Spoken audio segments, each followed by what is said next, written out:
Hello സുഹൃത്തുക്കളെ, അങ്ങനെ നമ്മുടെ മഹാലക്ഷ്മിയിൽ കരുണയുടെ കൊതും ചതിക്ക് മറുപടി കിട്ടുന്നു. അതേ പ്രേക്ഷകരെ, നമ്മുടെ കരുണ ഇപ്പോൾ ആകെ സമനിലയേറ്റ് നിൽക്കുകയാണ്. ഇത്രയും നാൾ കരുണ വിചാരിച്ചത് ഉണ്ണിക്ക് എന്തെങ്കിലുമൊക്കെ ഉണ്ടെന്നാണ്. പക്ഷെ അടുത്ത ദിവസങ്ങളിലായി കരുണയ്ക്ക് മനസ്സിലായി എല്ലാ സ്വത്തുക്കളും നമ്മുടെ കണ്ണന്റെ പേരിലാണ്.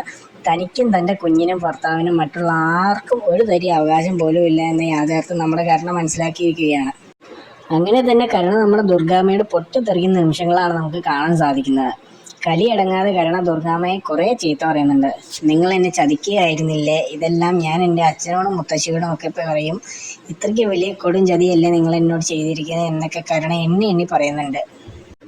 അതിന് പിന്നാലെ നമ്മുടെ കരുണയ്ക്കും കുഞ്ഞിനും ഒരു അപകടം പറ്റുന്ന രംഗമാണ് കാണുന്നത്. കരുണയ്ക്ക് ആകെ പിടിവള്ളിയായ കുഞ്ഞായിരുന്നു. ഇപ്പോൾ സ്വത്തുക്കളും ഇല്ല, കുഞ്ഞും നഷ്ടപ്പെട്ടാൽ നമ്മുടെ കരുണ എന്ത് ചെയ്യുമെന്നറിയില്ല.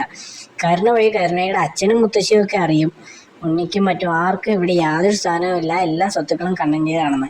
പിന്നെ എന്തായാലും പ്രതാപനും നമ്മൾ ദുർഗാമ്മയും വീട്ടുകാരും തമ്മിലുള്ള തമ്മിലടി തന്നെ ആയിരിക്കുമല്ലോ സംഭവിക്കാൻ പോകുന്നത്. എന്തായാലും നമുക്ക് കാത്തിരുന്ന് കാണാം.